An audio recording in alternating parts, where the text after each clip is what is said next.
ወፈጋእክሙ ላዕለ ምድር በምድር ላይ ደስታ ተድላ ደስታን አበዛችሁ። መልእክተ ያዕቆብ ሐዋርያ ለእግዚእነ የጌታችን የመድኃኒታችን የኢየሱስ ክርስቶስ ወንድም የተባለው የያዕቆብ ሐዋርያ መልእክት ምዕራፍ 5 ከቁጥር 5 ያለው ትርጓሜ መልእክተ ያዕቆብ ሐዋርያ ነው። ተከታታይ ትምህርት ነው። 5 ምዕራፍ ነው ያለው። እንግዲህ 5ኛው ላይ ከቁጥር 1 እስከ 5 ድረስ ተማምረናል። 5ን ያው እንደ ቤተክርስቲያናችን አስተምሮ ደግመን ወደ ቁጥር 6 እንሄዳለን። የጊዜ ባለቤት ዛሬ ደግሞ ምን ያስተምረናል፣ ምን ይመክረናል ብለን የምንነጋገርበትን ዓላማ እርሱ እንዲያስተካክል የአምላካችን የእግዚአብሔር መልካም ፈቃዱ ይሆንልን። ተድላ ደስታ አደረጋችሁ። በሉቃስ ወንጌል ምዕራፍ 16 ላይ ነዌና አልዓዛር የሚባሉ 2 ሰዎችን እናያለን። አንዱ ባዕለ ጸጋ ነው፣ አንዱ ድሃ ነው። ነዌ በዚህ ዓለም ሲኖር በሚበላው፣ በሚጠጣው፣ በሚለብሰው፣ ባስቀመጠውና በሚያየው ንብረቱ የተደሰተና በመውጣቱ በመግባቱ የሚደሰት ነው ነዌ ማለት። አልዓዛር ማለት ደግሞ ይህ በዚህ ዓለም የጎደለበት የሚበላው የሌለ የሚጠጣው የሌለ ይልቁንም በነዌ በር ፊት ለፊት ሆኖ አንድ ቀን ከመልካሙ እንጀራ አይደለም እነሆ የሸረበተውን እንጀራ ጣሉለት ብሎ አያውቅም። ከሚለብሰው መልካም ልብስ አይደለም የተቀደደውንና መለወጫ የሆነውን ልብስ እንኳን ጣሉለት አይልም። አንድ ቀን ከቤት አይደለም በረንዳ እንኳን ይደር ብሎት አያውቅም። ባጭሩ ነዌ በዚህ ዓለም በሀብቱ፣ በስልጣኑ፣ በንብረቱ፣ በሚበላው፣ በሚጠጣው የሚደሰት ነበረ ይለናል። አልዓዛር ግን የእግዚአብሔርን ቤት የእግዚአብሔርን መንግስት እያሰበ የሚበላው የሌለው፣ የሚጠጣው የሌለው፣ የሚለብሰው የሌለው ነው።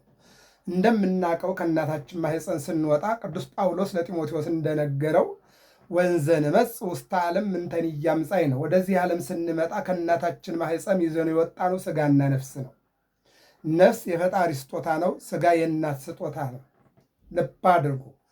ራቁታችን የወጣ ነው። ይቺ ዓለም ግን አንዱን በይ፣ አንዱን ተመልካች፣ አንዱን ኗሪ፣ አንዱን አኗኗሪ አድርጋናለች።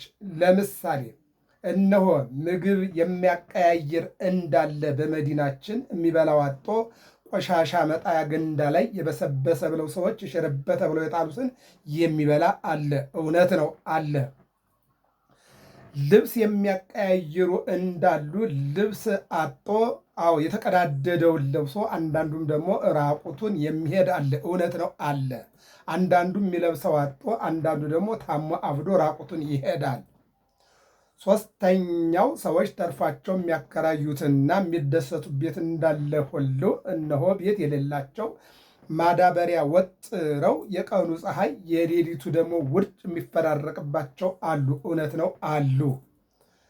ይልቁንም ቤታቸው ፈርሶባቸው ተንዶባቸው እነሆ ትናንት የነበራቸው ዛሬ የሌላቸው፣ ትናንት የተደሰቱ ዛሬ ግን በሐዘን ውስጥ ያሉ፣ ትናንት ቤት የነበራቸው ደግሰው የሚያበሉ፣ ድሃ የሚያሳድሩ፣ እንግዳ የሚቀበሉ ዛሬ ግን ለራሳቸውም ያጡ፣ ከልጆቻቸው ጋር ዳቦ የሚሉ፣ የቤት ያለህ የሚሉ፣ የልብስ ያለህ የሚሉ ብዙዎች ናቸው።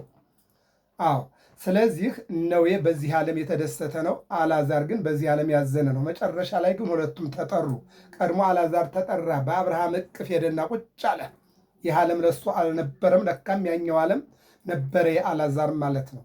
በኋላ ነዌ የተጠራ ሲኦል ሆኖ ቀና ብሎ ሲመለከት እነሆ ገነት ላይ ማን አለ? አልዓዛር።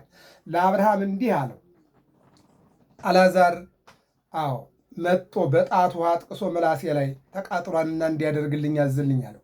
በአልዓዛርና በአንተ መካከል ትልቅ ገደል አለ። አንተ በምድር ላይ ተደስተሃል፣ ተዝናንተሃል፣ ስቀሃል፣ ደስታ ተድላ አድርገሃል። እሱ ደግሞ በምድር ላይ አዝኗል፣ አልቅሷል። ስለዚህ ዛሬ ለውጥ ነው። አንተ በሱ ቦታ ትሆናለህ፣ እሱ ደግሞ በራሱ ቦታ ይሆናል። አያችሁ፣ ለዚህ ነው ሐዋርያው ያዕቆብ ምን አለ? ወፈጋእክሙ ላዕለ ምድር፣ ተድላ ደስታ በምድር አደረጋችሁ፣ ድለቃ አደረጋችሁ። ካለመጠን ዘለላችሁ፣ ካለመጠን ጨፈራችሁ። አዎ በገንዘብ ላይ ቀለዳችሁ፣ በሀብት ላይ ቀለዳችሁ፣ በስልጣን ላይ ቀለዳችሁ። እግዚአብሔር እያለ እንደሌላ አደረጋችሁ። ሰጭም ነሽም እግዚአብሔር ሆኖ ሳለ እንብላ እንጠጣ እስከምንሞት ድረስ ብላችሁ ከሞት ጋር ቀጠሮ ያዛችሁ፣ ከመቃብር ጋር ቀጠሮ ያዛችሁ። እግዚአብሔርን ግን ረሳችሁ። አዎ ይልና ወአስተትክሙ አዎ ምንድን ነው የሚለው? ወተደለውክሙ ፈጋይክሙ ወተደለውክሙ ተድላ ደስታን አደረጋችሁ፣ ይልቁንም ላምን የሚያርዱበት ቀን አዎ እንዲያስቡት ልቡናችሁን አሰባችሁ። ሉቃስ 16:19 ላይ አዎ ሰዎች በዓል ሲመጣ አዎ ክብረ በዓል ሲመጣ ምን እንረድ፣ ምን እንብላ፣ ምን እናቅርብ፣ ምን እናወራርድ ብለው እንደሚያስቡ አዎ ስለምትበሉት ስለምትጠጡት አሰባችሁ፣ ስለምታርዱት አሰባችሁ፣ ስለ እግዚአብሔር ግን አላሰባችሁም ይልና አዎ ይቀጥልና ምን ይላል? አስተትክሙ ወተአደውክሙ አዎ ምንድን ነው የወጣትነት ሐሳብ አዎ እስመ አራዙ ይእቲ ባሕቲታ ያለውን አፈረሳችሁ። እነሆ አዎ ያለ ሐሳብ መኖርን ገንዘብ አደረጋችሁ። አዎ ለራስ ብቻ መኖርን ገንዘብ አደረጋችሁ። እንደውም ወቀተልክምዎ ለጻድቅ ገበሬውን እነሆ የኩሉን ነስታችሁ በረሃብ ገደላችሁት። የገበሬውን መሬት ግማሽ እንሰጣለን ብላችሁ የገበሬውን ድርሻ ቀምታችሁ ገበሬውን ረሃብተኛ ያደረጋችሁት። መሬቱን ቀማችሁ፣ ኑሮውን አዛባችሁ፣ ገበሬውን እነሆ አዎ ኋላ ቀር አድርጋችሁ እናንተ አዋቂና ምሁራን ሆናችሁ ገበሬውን አሳደዳችሁ፣ ይልቁንም ድርሻውን አስቀራችሁ ይላል።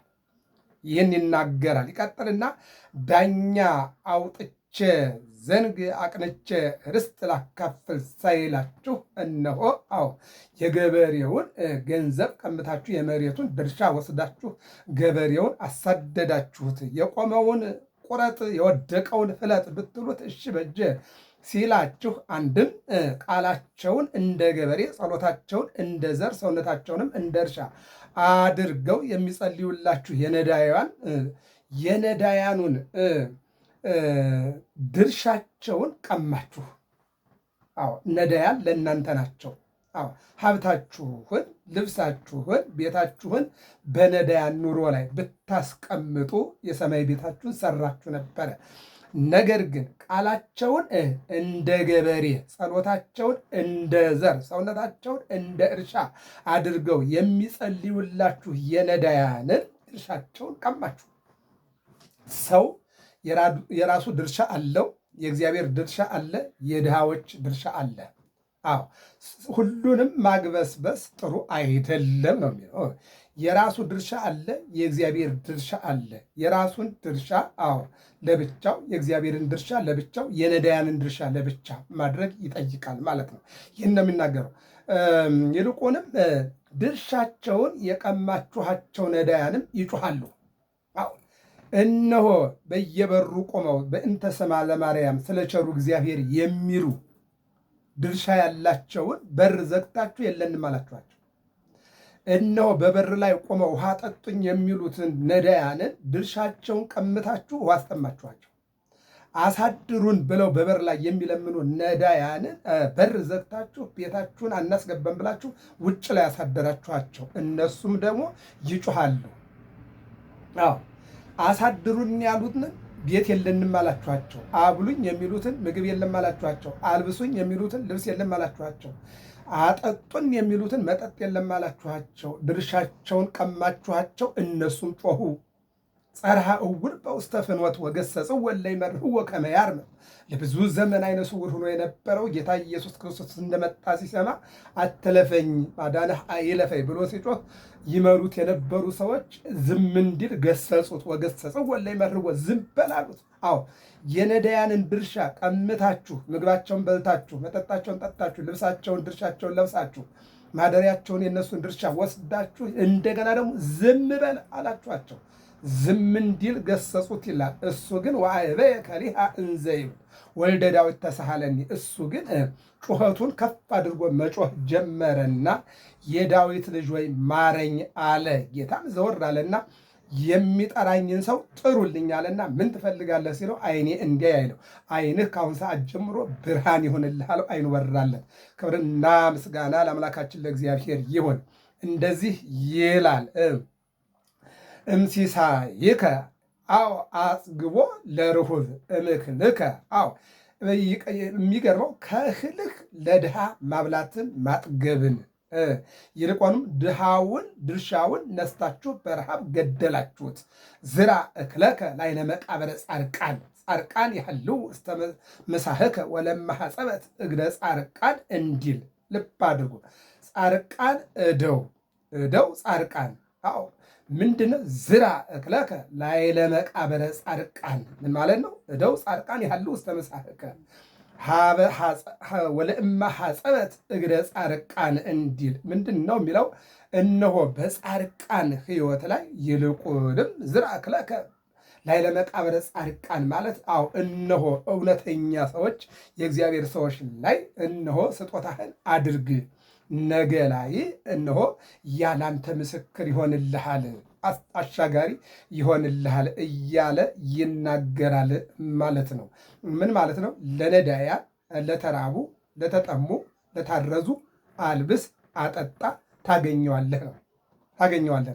ይህንን ነው የሚናገር። ወናሁ አስቦሙ ቃላቸውን እንደ ገበሬ ትምህርታቸውን እንደ ዘር ልቡናቸውን እንደ እርሻ አድርገው የሚያስተምሯችሁ የመምህራንን የዕለት ምግባቸውን ከለከላችኋቸው።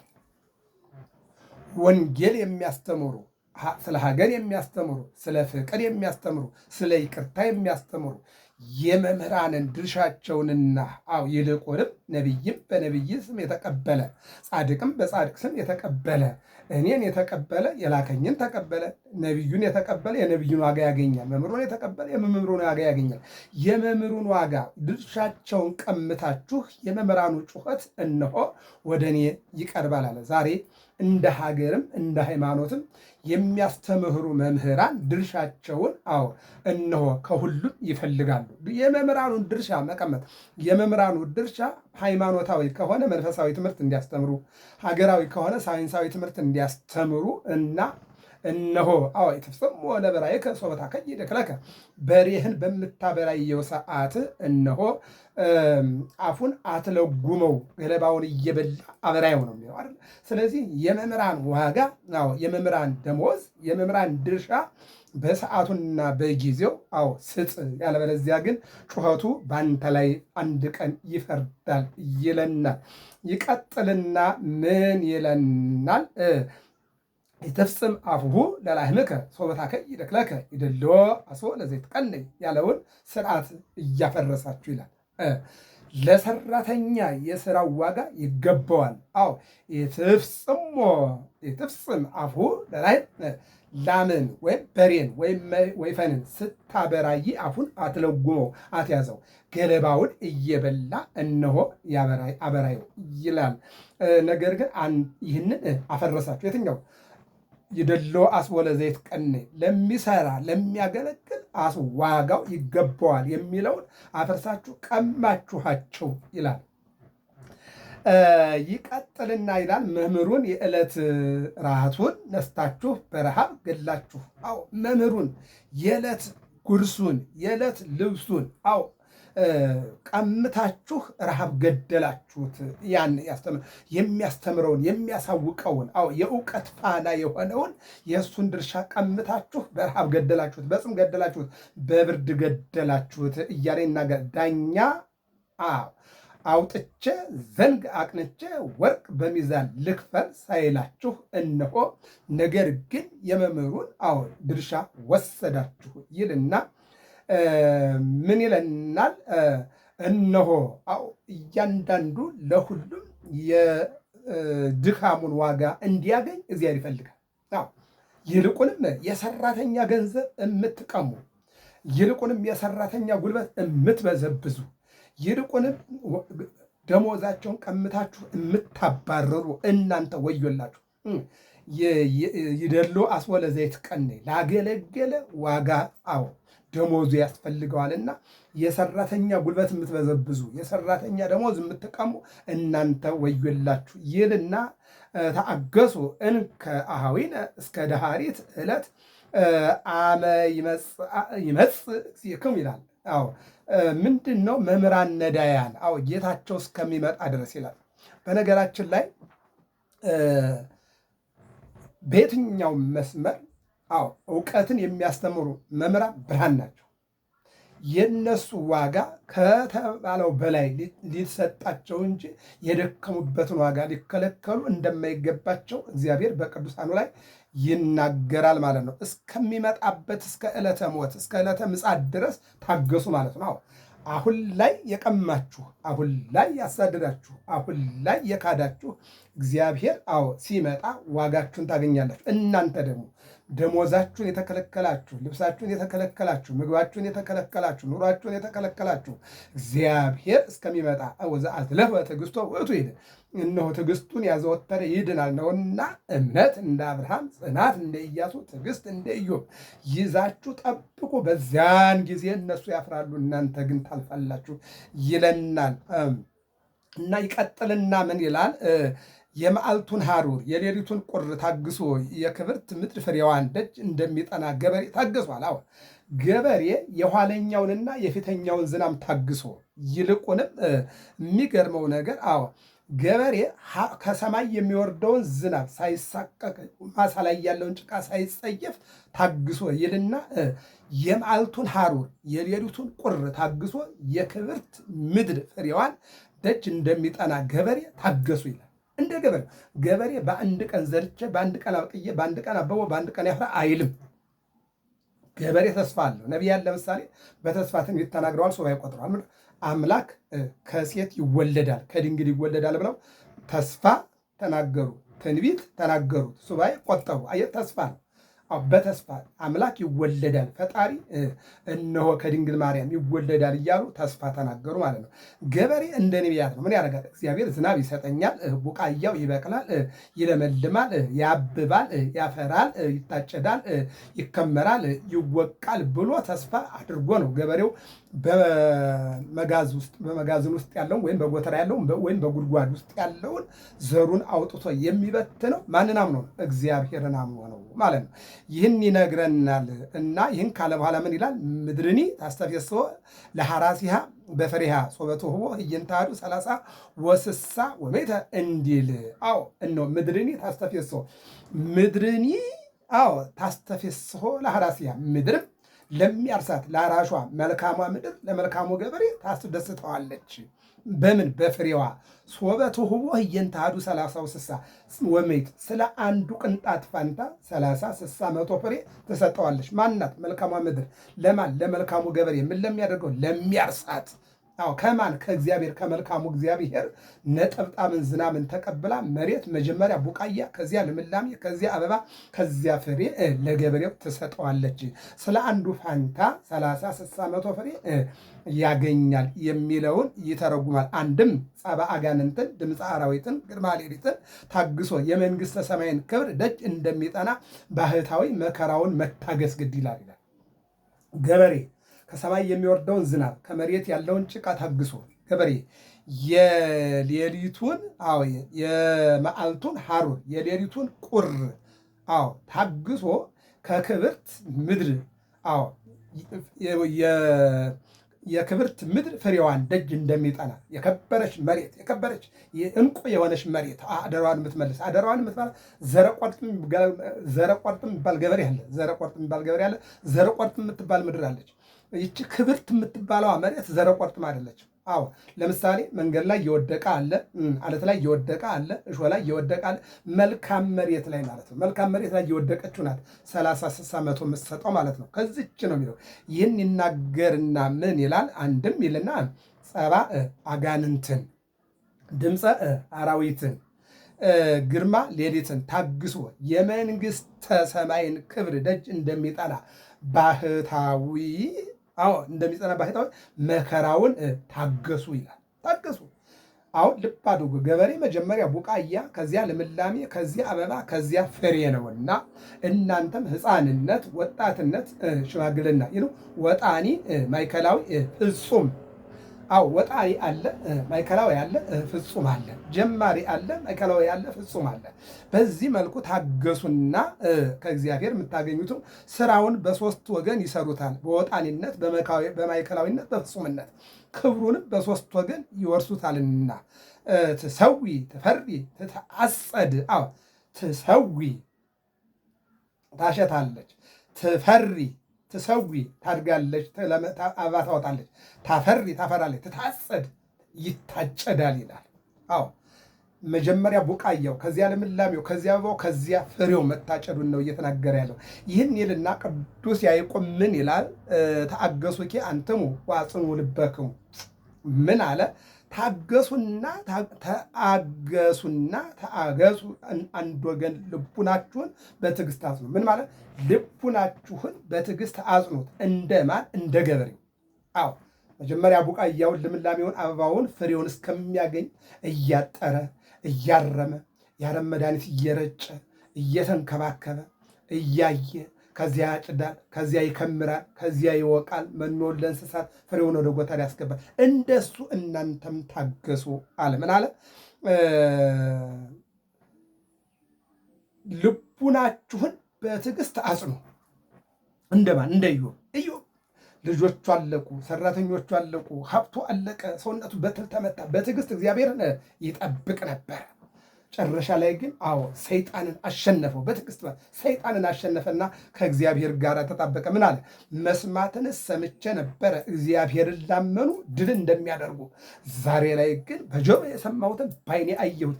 ድል አድራጊነቴ በእኔ አዎ ሲሆን የድሉ ባለቤት እግዚአብሔር ነው አለና ክብርን ለእግዚአብሔር ሰጠ ማለት ነው። ይህን ይላል እስመ ቀርበ ምጽአቱ ለእግዚእክሙ።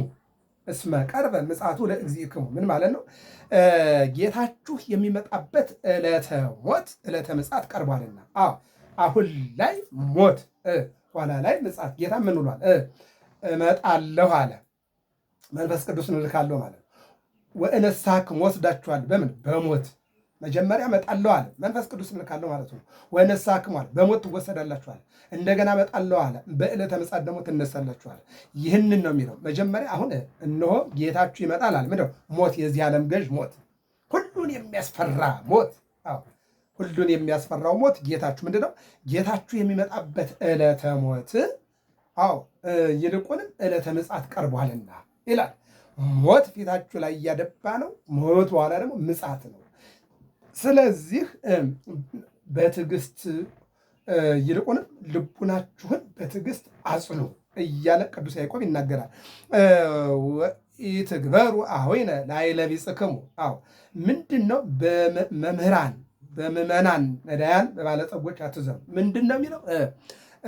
በጌቶች ገበሬዎች በጌቶች መምህራን በምዕመናን ነዳያን በባለጸጎች አትዘኑ። ምንድን ነው የሚለው? ገበሬዎች በጌቶች ወይም ሰራተኞች በአሰሪዎች፣ መምህራን በምዕመናን። መምህራን ምንድን ነው እየተናገረ ያለው? እናስተውለው። ሰራተኞች በአሰሪዎቻችሁ፣ ምዕመናን መምህራን ደግሞ በምታስተምሯቸው፣ ነዳያን ደግሞ በባለጸጎች አልሰጥ ባሏችሁ አትዘኑ ይልና ከመ ይትኮነኑ እንዳይፈረድባችሁ አትፍረዱ። አዎ ጌታ በወንጌሉ ተናግሯል። የማቴዎስ ወንጌል ምዕራፍ 7 ላይ እንዳይፈረድባችሁ አትፍረዱ ብሏል ጌታ። ዋጋችሁ እንዳይቀርባችሁ ማለት ነው። ዋጋችሁ እንዳይቀርባችሁ፣ አዎ እንዳይፈረድባችሁ አትፍረዱ። በማንም ላይ አትፍረዱ። አትፍረድ ይፈረድብሃል ይላል። አዎ በሰው ላይ አትፍረድ፣ በአንተም ላይ ይፈረድብሃል ይላል። ምን ማለቱ ነው? ኢትግበሩ አዎ ጌቶች ይልቁንም ምዕመናን፣ መምህራን፣ ባለጸጎች፣ ነዳያን አታሳዝኑ እንዳይፈረድባችሁ። አዎ እነሆ ባለጸጎች ሰራተኞችን፣ መምህራን ምዕመናንን፣ ይልቁንም ሰራተኞች ባለጸጎችን፣ ምዕመናን መምህራንን፣ ባለጸጎች ነዳያንን አታሳዝኑ እንዳይፈረድባችሁ። አሁን ይላል እንመልሰው። ኢትግበሩ አዎ ቂመ ወበቀለ ክፋትን፣ ተንኮልን፣ ክፉነትን አታድርጉ። አዎ ምንድን ነው የሚለው? ጌቶች አዎ እነሆ ባራሾች፣ ምዕመናን በመምህራን ባለጸጎች ነዳያንን አታሳዝኑ፣ እናንተም ደግሞ እንዳይፈረድባችሁ ይላል። ተፈስሒ በጽድቅ አዎ ተፈስሒ በጽድቅ ይልቁንም በእውነት ደስ ይበልሽ፣ ደስ ይበልህ። ተፈሳህ በጽድቅ አንተን ደስ ይበልህ፣ አንቺን ደስ ይበልሽ፣ እናንተን ደስ ይበላችሁ። መምህራን፣ የሴት መምህራን፣ የወንድ መምህራን፣ አዎ እነሆ ነዳያን፣ የወንድ ሰራተኛ፣ የሴት ሰራተኛ፣ ሁሉንም እንዳታሳዝኑ፣ ዋጋቸውንም እንዳትበሉ ይልና ምን ይላል? እንዳይፈረድባችሁ በማንም ላይ አትፍረዱ። የሰራተኛ ገንዘብ አትቀሙ፣ ደሞዛቸውን አትቀሙ፣ ጉልበታቸውን አትበዝብዙ ይልና ፈታሂ በጽድቅ ኮናኒ በርት። አሁን ወደ እንትኑ መጣ እንግዲህ ፈታሂ በጽድቅ ኮናኒ በርት፣ እግዚአብሔር ከደጃችሁ ቁሞ ደጅ ይጠናልና ማለት ከደጅ የቆመ ግባ ባሉበት ጊዜ ፈጥኖ እንዲገባ ፈጥኖ ይመጣልና ማቴዎስ 24:33 ከመሰራቂ አዎ ያቺ ቀን እንደ ሌባ ትመጣለች፣ ይልቁንም የጌታ የፍርድ ቀን አዎ በድንገት ይመጣልና ፈታሂ በጽድቅ ኮናኒ በርት። አዎ በጽድቅ የሚፈርድ በእውነት የሚፈርድ በእውነት የሚገዛ እግዚአብሔር የእሱ የፍርድ ቀን በድንገት ትመጣለችና እነሆ ሁላችሁም አንዱ በአንዱ ላይ ፈራጅ አይሁን ይልና እግዚአብሔር ከደጃችሁ ቆሞ ደጅ ይጠናልና ማለት ከደጅ የቆመ ግባ ባሉት ጊዜ ፈጥኖ እንዲገባ ፈጥኖ ይመጣልና ይፈርዳልና የድሃ ገንዘብ አትቀሙ ይለናል። መከራውንስ ብንታገስም ማን አብነት ይሆነናል ትሉኝ እንደሆነ ታግሳችሁ ለምትቀበሉትስ መከራ አብነት የሚሆናችሁ ከእግዚአብሔር ተገልጾላችሁ ትንቢት የተናገሩ ነቢያት አሉላችሁ፣ እነሱን አብነት ይሁኗችሁ። ልብ አድርጉ። መከራውንስ ብንታገስ ማን አብነት ይሆነናል ትሉኝ እንደሆነ ታግሳችሁ ለምትቀበሉትስ መከራ አብነት የሚሆኗችሁ ከእግዚአብሔር ተገልጾላቸው፣ ልብ አድርጉ፣ ከእግዚአብሔር ተገልጾላቸው በመንፈስ ቅዱስ እየተመሩ ትንቢት የተናገሩ ነቢያት አሉላችሁ፣ እነሱ አብነት ይሆኗችሁ። እዚህ በሉቃስ ወንጌል ምዕራፍ 16 ላይ ቅድም በተማርነው ላይ ነዌ የኔና የአልዓዛር ጉዳይ፣ አልዓዛር አሁን እየተጽናና እኔ ደግሞ በዛኛው ስለተጽናናው በዚህኛው ከተዘጋብኝ ከኋላ የቀሩ ወንድሞች አሉኝና ማን ያስተምራቸው? አልዓዛር ይሄድና ይንገራቸው ብሎ ተናገረ ይላል። በዚህን ጊዜ ነው ጌታ አብርሃም እንዲናገር የፈለገውን ነገር አብርሃም ምን አለ? ለነሱስ መጻሕፍተ ብሉያት፣ መጻሕፍተ ሐዲሳት፣ መጻሕፍተ ሊቃውንት፣ መጻሕፍተ መነኮሳት አሉላቸው፣ እነሱ ያስተምሯቸው አለና መለሰለት ይለናል። ናሁን አስተበቋክሙ ለእለ ተአገሱ፣ እነሆ መከራውን ታግሰው የተቀበሉ የነቢያትን ወይም መከራውን ታግሰው ይገርማል። ኢሳይያስ መከራውን ታግሶ በመጋዝ ተሰንጥቆ፣ ኤርምያስ በድንጋይ ተደብድቦ፣ ዳንኤል በድንጋይ ተደብድቦ፣ እነዚህ ሁሉ መከራ ታግሰው አልፈዋል። እነሱ መምህራኖቻችሁ፣ አስተማሪዎቻችሁ ይሆኑ። እነሆ መከራውን ታግሰው የተቀበሉ ነቢያትን እናመሰግናቸዋለን። ብፁዕ ኤርምያስ፣ ብፁዕ ኢሳይያስ፣ ብፁዕ ኤልያስ እያልን ብፁዕ ኢሳይያስ በመጋዝ የተሰነጠቀ፣ ብፁዕ ኤርምያስ በድንጋይ እየተወገረ፣ ብፁዕ ዳንኤል እነሆ በድንጋይ እየተወገረ፣ ብፁዕ ኤልያስ በሰረገላ ወደ ሰማይ የወጣ ይልቁንም ጣዖታትን የሰባበረ የሐሰት ነቢያትን ያስወገደ እግዚአብሔርን ያስከበረ ይልና ብዙ ተናግሮ አንድ አመጣ። የኢዮብንም ትዕግስቱን ሰምታችኋል፣ አንድም ታግሶ የተቀበለውን መከራ ሰምታችኋል፣ አንድም በተቀበለው መከራ የተደረገለትን ሰምታችኋል ይላል። ኢዮብን አመጣው። ኢዮብ እነሆ ሰይጣን በቤቱ ውስጥ ገብቶ ፈትኖት በማሳ ላይ ያሉ እንስሳቶቹ አለቁ። ፈረሱ፣ ግመሉ፣ በጉ፣ በሬው አለቀ። ቀጠለና ልጆቹ አለቁ። ከዚያ ቀጠለና ሰራተኞቹ ሞቱ። ይህን ሁሉ በተመሳሳይ ሰዓት ሲሰማ እግዚአብሔር ሰጠ፣ እግዚአብሔር ወሰደ፣ እግዚአብሔር ይባረክ አለ። ቀጠለና ሰውነቱ በትል ተመታ። በዚህን ጊዜም እግዚአብሔር ይባረክ አለ። በትዕግስቱ ማለት ነው። ወንድሞቹ ጓደኞቹ መጡና እግዚአብሔርን ካደው ምን ያደርግልሃል አሉት።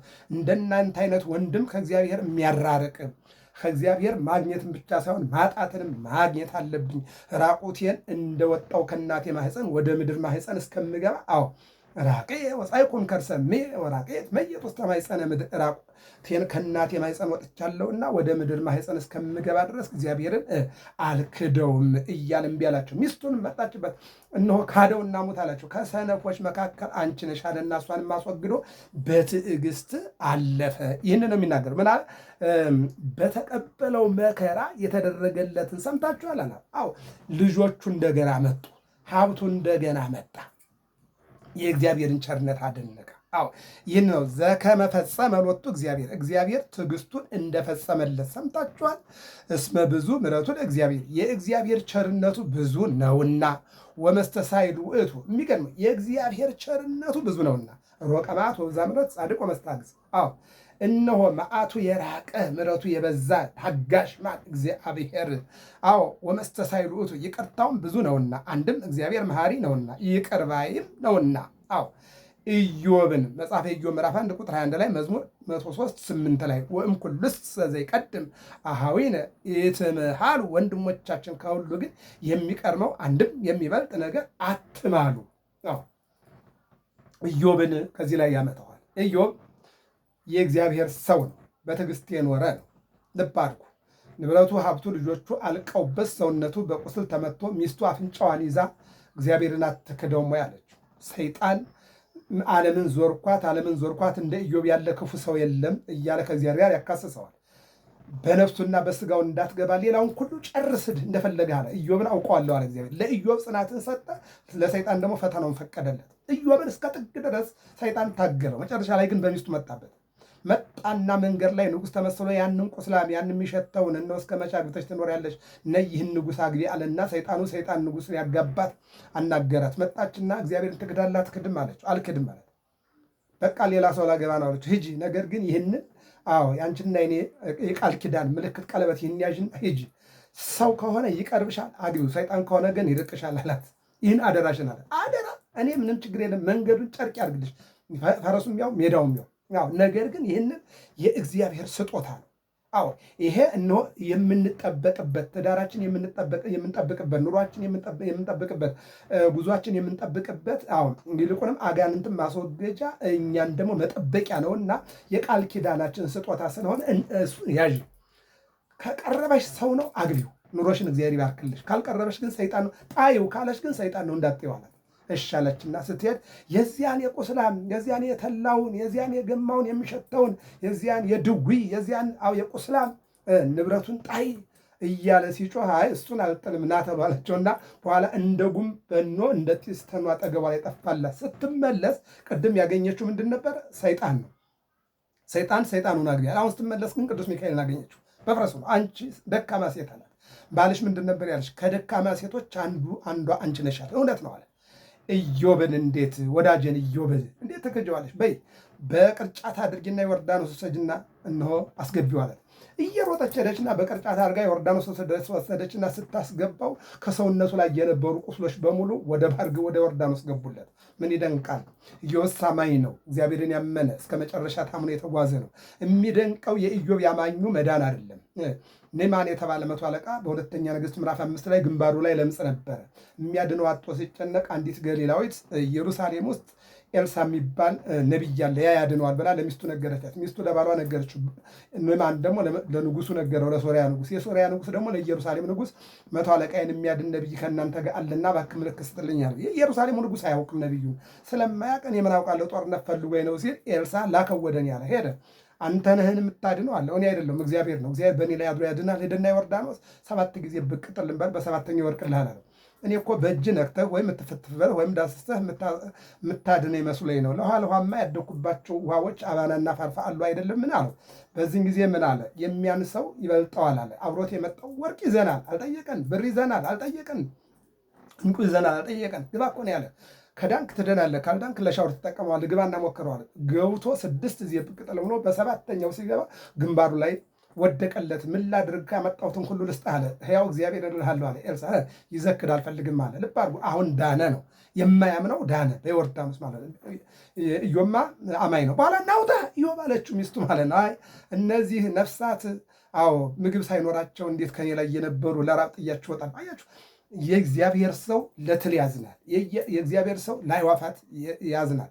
ለዚህ ነው እናቶቻችን በውሃዋንም ስንዴዋንም በር ላይ አድርገው ለወፎች የሚመግቡ እናቶችና አባቶች አሉን። አያችሁ፣ በዚህን ጊዜ እነዚያ ሰውነቱ ላይ የነበሩ ትሎች ክንፍ እያወጡ ሄዱለት። ኢዮብም ወደ ቤቱ ተመለሰና ሀብቱ ንብረቱ ተመልሶለት እግዚአብሔርን እያመሰገነ ኖረ። ታዲያ ምን አለ? እነሆ በተቀበለው መከራ የተደረገለትን ሰምታችኋል? ሰምተናል። ምኑን? ልጆቹ መጡለት፣ ሰራተኞቹ መጡለት፣ ሚስቱ እነሆ ጸባይዋ ተስተካከለለት፣ የእሱ ሰውነት ተመለሰለት። ሰምተናል። ሀብቱ በዛለት፣ ንብረቱ በዛለት። የእግዚአብሔርን ስራ አስቀድሜ በጆሮ የሰምቼ ነበር፣ አሁን ግን ዓይን ያየች ብሎ እሱ መሰከረ። እግዚአብሔር ትዕግስቱን እንደፈጸመለት ሰምታችኋልን? የእግዚአብሔር ቸርነቱ ብዙ ነውና ይቅርታው ብዙ ነውና እግዚአብሔር መሐሪ ይቅር ባይ ነውና። መልእክተ ያዕቆብ ሐዋርያ ለእግዚእነ መልእክተ ያዕቆብ ሐዋርያ ምዕራፍ 5 ከቁጥር 5 እስከ ቁጥር 12 ያለውን ተመልክተናል። በሚቀጥለው ደግሞ እስከ ቁጥር 5 እስከ ቁጥር 12 ድረስ እስከ ቁጥር 12 ድረስ ተመልክተናል። በሚቀጥለው ደግሞ ከቁጥር 12 ቀጥለን ደግሞ እንማማራለን ማለት ነው። ሰላም እግዚአብሔር ከሁላችን ጋር ይሁን።